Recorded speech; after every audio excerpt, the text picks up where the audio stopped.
Welcome to the Learning Pines YouTube. We hope this video helps. You start by confirming the neon setup and safety needs so you can move without breaking glass or live wiring. Inspect tubes and transformers, note fragile areas and label leads. Put on gloves and eye protection. Use insulated tools to avoid shocks. Once done, measure the path and mark mounting points and plan how you will support the sign during transit. Make sure to have a helper and a clear communication plan so movement is coordinated and safe.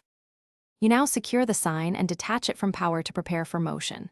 First, cut mains at the breaker and verify 0 voltage with a tester. Safety eliminates rushed mistakes.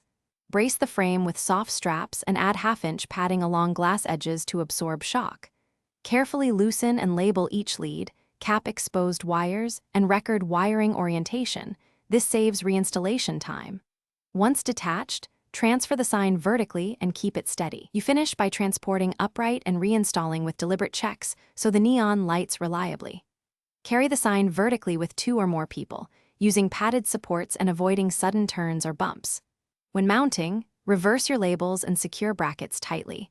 Reconnect transformers and test at low power to verify operation before full voltage. If you see flicker or dim sections, make sure to recheck all connections, confirm ballast health, and inspect tubes for hairline cracks.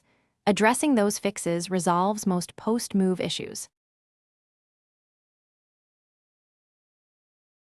Thanks for watching. Consider subscribing if we helped you.